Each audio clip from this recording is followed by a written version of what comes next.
אלוני ממרא והוא יושב פתח האוהל כחום היום.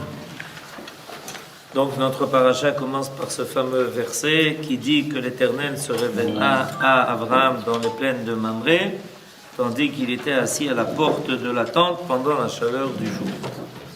Dans un seul verset, beaucoup d'informations nous viennent décrire une situation très particulière. Abraham Avinu vient de faire la Brit Mila. À 99 ans, c'est pas donné. 1. 2. Se trouver, alors qu'on vient de faire la Brit Mila, à l'entrée d'une tente, c'est pas la situation la plus facile. Troisièmement, Kechoyim Mayom, c'est-à-dire qu'il y avait ce jour-là une chaleur particulière. C'est pour ça que la Torah le souligne. Si c'était une chaleur habituelle, la Torah l'aurait pas dit. Parce qu'on n'est pas ici dans un compte-rendu météorologique. Donc il prouve qu'il est arrivé quelque chose de particulier. Toutes ces situations viennent probablement nous donner un enseignement concernant le rôle d'Abraham. Et ce rôle-là est encore plus accentué précisément après qu'il ait fait la Brit Mila. Alors nous dit Munk la chose suivante. Vayera Elav Hashem. Il y a ici donc une révélation divine. Vayera Elav Hashem, Dieu se révéla à lui. Et Abraham venait d'accomplir l'acte de la circoncision. Il craignait que ce signe de l'alliance ne dressât une barrière entre lui et le restant des mortels, et qu'il ne le condamnât à l'isolement. Aussi l'Éternel se révéla-t-il à lui pour lui faire comprendre que si la circoncision l'éloigne des hommes, elle le rapproche cependant de lui et le rend digne de recevoir la visite de Dieu venu s'enquérir de sa santé. Alors il y a ici un enseignement qui est très très important, qui nous est dit en quelques mots, mais qui en fait nous fait toucher du doigt quelque chose de fondamental. Pour pouvoir être en contact avec les hommes et pour pouvoir faire partie de la société des hommes, SDN, la société des nations, c'était avant l'ONU, pour pouvoir faire partie de la SDN, on aurait pensé qu'on devrait peut-être faire des rabais sur notre statut moral et spirituel. Parce que, évidemment, en faisant apparaître ce qui nous différencie des autres, a priori, ça nous éloigne de notre rôle universel. Voilà ce qui nous est dit en fait ici. C'est qu'Abraham avait crainte que la Brit Mila, qui est maintenant un signe dans son propre corps, c'est-à-dire qu'il y a quelque chose de très vécu. Il y a un vécu de Abraham qui est tout à fait différent du vécu des autres. La Brit Mila, c'est un vécu. C'est quelque chose de très particulier. Et ça, tout de suite, risque d'empiéter sur le rôle que Abraham sentait, qui était précisément de faire découvrir la foi dans le Dieu qui avait créé le monde et élever l'homme de son idolâtrie. Alors, il y a ici quelque chose qui est évidemment une équation à résoudre. Est-ce que le fait que, en ayant maintenant la Brit Mila, Abraham risque de perdre son rôle, ou une partie de son rôle, et il était inquiet de cela, parce que peut-être que la fin justifie les moyens. Eh bien, voilà le grand chidouche de la révélation divine. Le grand chidouche de la révélation divine, c'est que après que Abraham ait fait la Brit Mila, Akadosh Baruch Hu tout de suite se révèle à lui pour lui dire que maintenant le fait qu'il soit rentré dans le principe de l'alliance l'a élevé à un niveau tel que son rôle sera beaucoup plus effectif qu'avant qu'il n'ait fait la Brit Mila. Et la révélation divine ici, ce n'est pas une révélation divine parce que Akadosh Baruch Hu veut seulement nous enseigner la visite des malades. On peut comprendre ça comme ça. Regarde, Avraham Avinu a fait la Brit Mila, et puis Akadosh Baruch Hu vient rendre visite à un malade. Quoi? Fait ça, on apprend évidemment qu'il faut rendre visite aux malades. Mais il y a quelque chose de beaucoup plus. Akadosh Baruch Hu se révèle à lui, en se révélant, il dit, regarde, Avraham, tu n'as pas perdu ton rôle, je suis avec toi dans ce que tu fais. Il était déjà marqué Vayera Hashem el Avraham avant la Brit. La même expression. Mais précisément le fait qu'après la Brit, cette expression revienne, c'est pour faire comprendre à Avraham qu'il n'a rien perdu en faisant la Brit Mila. Et pourquoi, en fait, Akadosh Baruch Hu est venu le rassurer en cela? Parce que Maaseh Avot Siman Lebani. C'est une question qui travaille en tout cas certains personnages dans notre peuple. De se dire que si on met trop l'accent sur notre caractère particulier, on risque de perdre notre place parmi les nations, sans parler d'avoir la capacité d'avoir une influence sur l'histoire mondiale. Or, Akadosh Baruch Hu, en fait, qu'est-ce qu'il a fait avec Avraham? Il lui a expliqué que le rôle d'Avraham n'est pas d'être au même niveau que... Si tu veux élever le monde, il faut que, au départ, toi, tu sois à un niveau qui soit autre que celui où se situent les autres. Si tu es au même niveau que les autres, tu peux avoir une influence, tu peux ci, tu peux ça. Mais le fait de faire la Brit Mila, au contraire, te permet d'être à un niveau tel que tu peux maintenant endosser une responsabilité d'élévation vers quelque chose de plus haut. Si on n'est pas à un niveau plus haut, on ne peut pas, évidemment, arriver à hausser, puisqu'on est au même niveau que les autres. Et même si on n'est pas au même niveau que les autres, puisque Abraham n'était pas au même niveau que les autres, néanmoins, il était quand même en partie comme les autres. La Brit Mila l'a fait complètement changer de statut, de niveau. Et Abraham est à un niveau tel que maintenant, il peut, en s'élevant lui-même par cet acte-là, par cette démarche, c'est une démarche. La Brit Mila, c'est pas... Aujourd'hui, on le voit évidemment parce qu'un père le fait avec son bébé à l'âge de 8 jours. Mais il y a une démarche, il y a une prise de position, il y a quelque chose qui est dit par là. Oui, ça. Pardonnez mon ignorance, mais comment se fait-il qu'Abraham se soit circoncis? Enfin, je ne sais pas. Comment est-il arrivé à cette... Il a reçu l'ordre. Mais c'est la demande de voilà, Dieu. ça, Il a reçu l'ordre. Il a reçu l'ordre à la fin de la paracha de la semaine passée, paracha de la Bracha. Il y a eu un ordre divin parce que c'est un grand chidouche. Un homme ne va pas prendre une initiative pareille par lui-même. C'est un grand chidouche. En fait, dans le Zohar, l'alliance est prévue. Et puis, il y a toujours quelqu'un qui doit se porter volontaire, c'est-à-dire, en fait, qu'il soit être disposé à cela. C'est-à-dire, en réalité, l'idée fondamentale de l'homme, c'est l'homme en alliance avec Akadosh Baruch Hu. C'est l'idée fondamentale de l'homme. Ça doit apparaître dans le monde. Et Akadosh Baruch Hu attendait la maturité de Abraham, sinon pourquoi il a attendu 99 ans? Parce qu'il y a une maturité qui se fait. Cette maturité, c'est une maturité morale, spirituelle, une maturité de conception, une maturité de conception de la vie, une maturité de conception du rôle de l'homme sur terre, une maturité de sa responsabilité morale. C'est ce qu'il va nous dire maintenant. Mais cette nouvelle dignité confère des responsabilités accrues. En contractant l'alliance, Abraham devient père d'une multitude de nations, puisqu'il ne s'appelle plus Avram, mais Avraham, Avamon Goyim.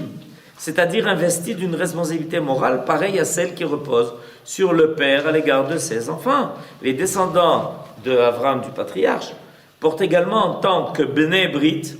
C'est comme ça que l'on définit les enfants d'Israël, Bnei Brit, les enfants de l'Alliance. C'est-à-dire que nous découlons de cela.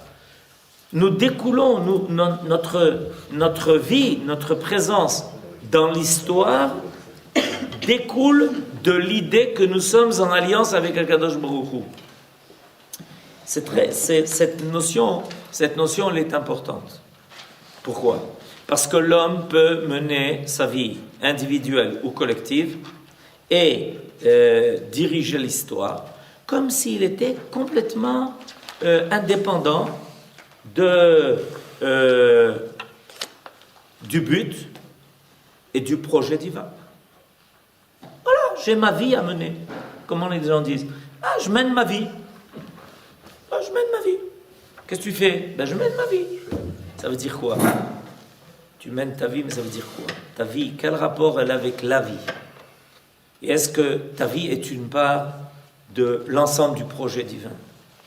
Est-ce que le projet divin pourra passer par toi? Ou alors tu mènes ta vie et tu amènes ta vie et tu prends ta vie et tu vas avec ta vie où on te perdre je ne sais pas où. À partir du moment où on définit Israël comme étant Béné Brit, ça veut dire que notre vie collective, de façon évidente, et individuelle, cette fois-ci sous l'influence du libre arbitre, est censée révéler l'alliance de l'homme et de son créateur. Il y a une comment dirais-je, oui, un travail qui se fait à deux. Un travail qui se fait à deux. Une interaction. Il y a un travail qui se fait entre Akadosh Baruch Hu et l'homme et Akadosh Baruch Hu.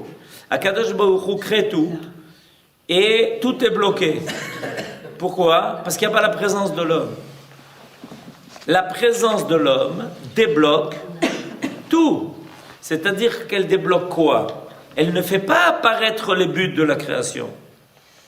Les buts de la création, ils ont été fixés. Ce n'est pas l'homme qui crée les buts de la création. Il les révèle. Il permet l'enclenchement des processus qui vont faire que les buts vont être atteints. Les buts ont été fixés. Ils sont en filigrane dans la création. Mais pour qu'ils se réalisent, il faut quelque chose qui puisse les faire apparaître. Et l'homme, par sa présence, fait ça. Ça s'appelle Brit, ça. Ça s'appelle Brit. C'est ça l'alliance. L'alliance, ça veut dire qu'à Kadosh Baruch Hu, on travaille ensemble. Toi, tu as fixé les buts. Moi, je suis là pour mettre en place les moyens. Et c'est comme s'il y avait une chaîne qui a été préparée par ces maillons. Seulement, il manque les traits d'union entre les maillons. C'est-à-dire tout est prêt, la chaîne est prête, qui fait que depuis le début de la création, avec l'idée même de la création, jusqu'à l'aboutissement de la création, tous les maillons ont été mis en place. Maintenant, quand l'homme vient et qu'il arrive à lier deux maillons, alors le courant passe, les choses passent. Donc, Akadosh Baruch Hu lui dit, regarde, Abraham, ça s'appelle l'alliance. C'est-à-dire la capacité de faire le lien entre le projet et sa réalisation. Alors nous appelons Bnei Brit. Ça veut dire qu'en réalité, profondément, sérieusement et de façon authentique, notre vie appartient à cette alliance. Elle est inscrite dans le cadre de cette alliance. Les descendants du patriarche portent également, en tant que Bnei Brit, enfants de l'alliance, une responsabilité morale à l'égard des nations, à l'instar du frère aîné vis-à-vis de ses frères cadets. C'est pourquoi l'Écriture les qualifie de Beni Bechori, fils aîné parmi les enfants de Akadosh Baruch Hu.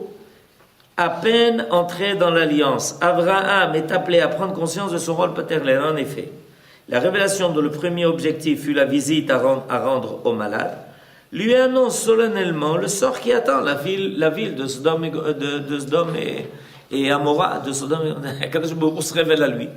Mais ce n'est pas une révélation qui est neutre.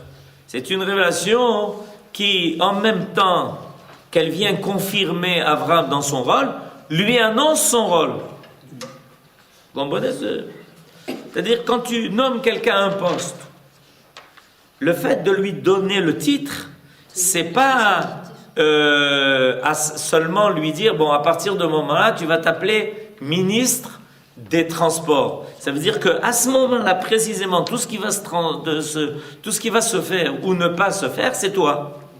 D'ailleurs. C'est le reproche qu'on a fait à Noach, qui n'a pas rempli. C'est le reproche qu'on a fait à Noach.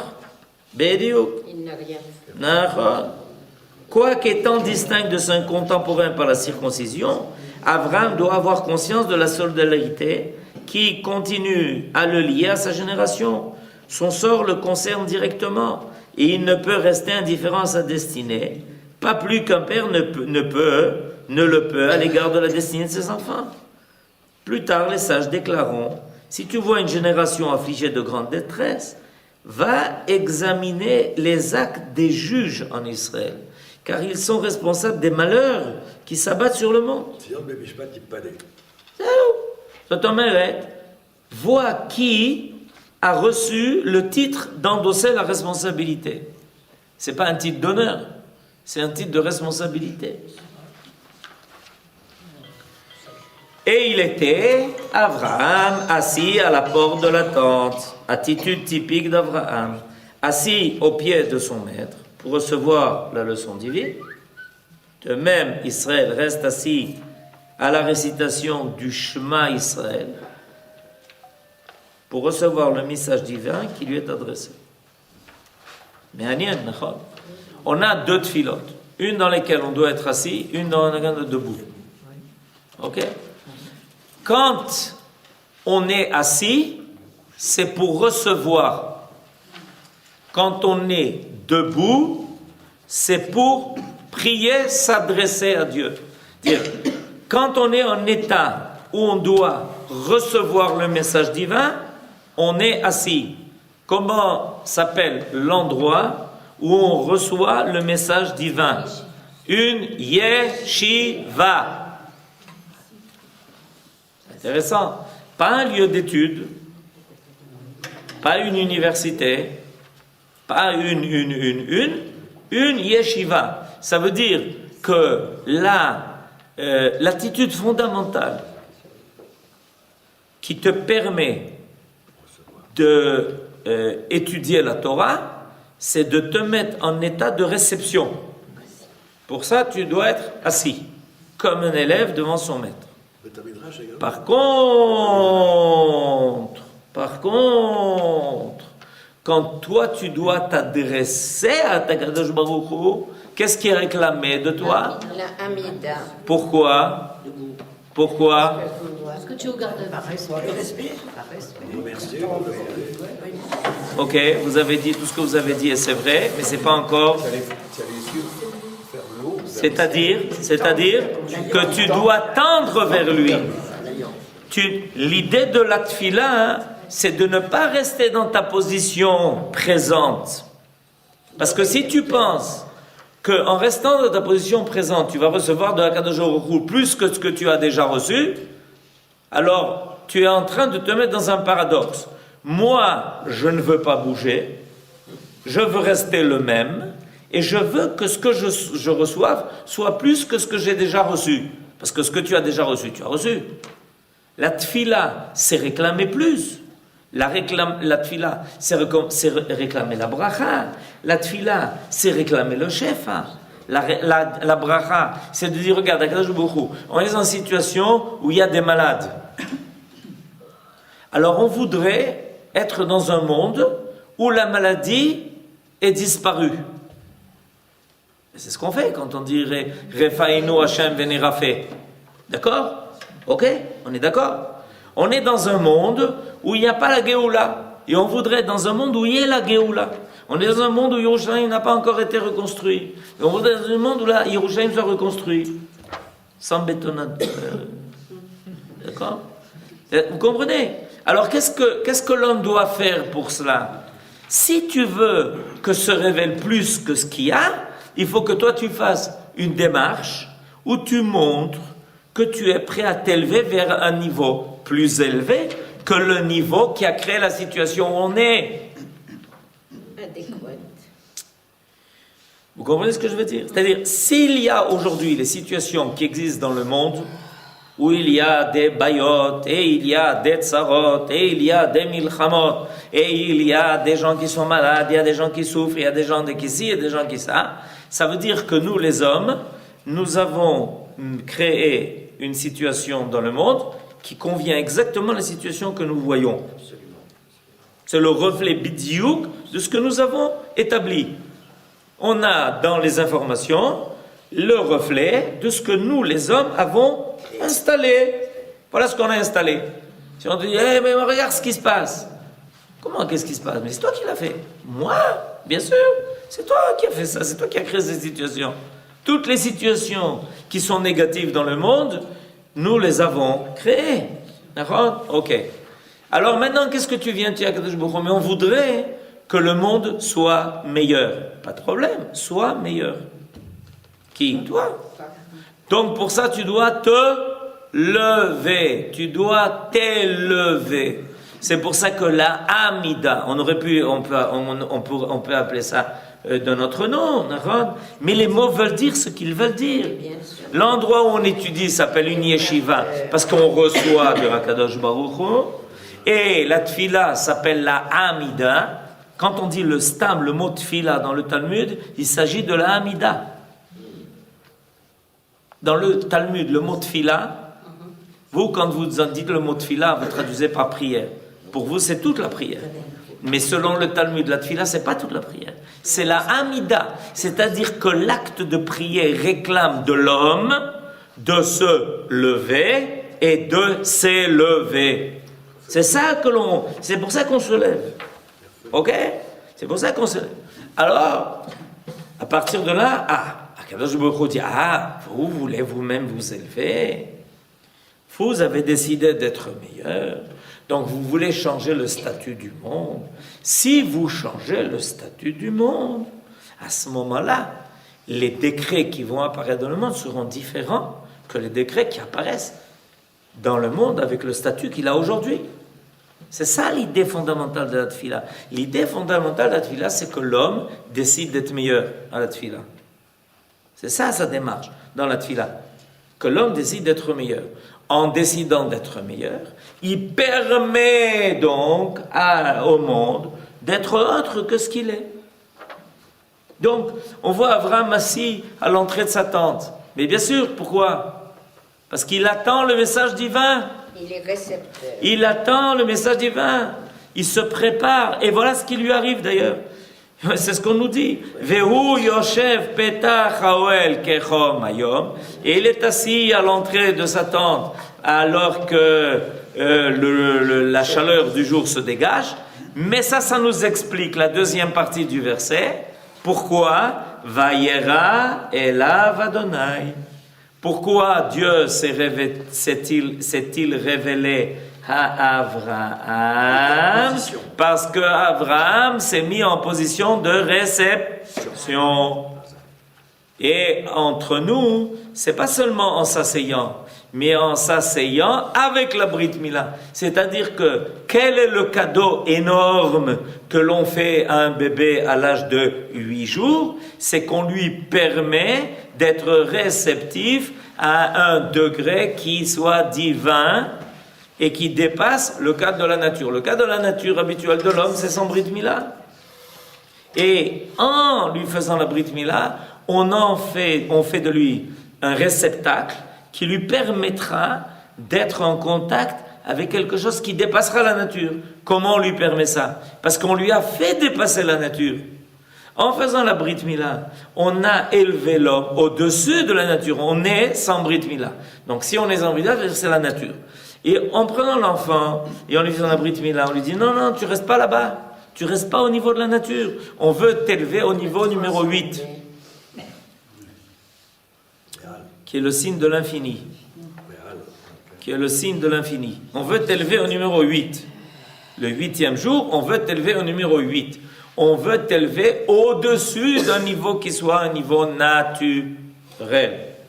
Et à ce moment-là, tu pourrais être réceptif à quelque chose qui dépasse la nature, c'est-à-dire au côté divin. Alors Abraham donc se trouve comme ça, après avoir fait la Brit Mila, il sait qu'il a acquis ce niveau de plus, et il est en état de réception. Donc quand Akadosh Baruch Hu lui se révèle à lui, mais il n'est pas surpris, parce que c'est Abraham Avinu qui l'a invité. Alors là, on est en train de dire quelque chose d'un grand chidouche. Parce que jusqu'à présent, qu'est-ce qu'on vous a appris au Gan? Que Hachem s'est révélé. Ça, c'est la première chose qu'on vous a appris. La deuxième chose qu'on vous a appris au Gan, c'est quoi? Que Avraham Avinu était à l'entrée de la tente pour pouvoir recevoir les invités qui éventuellement passeraient.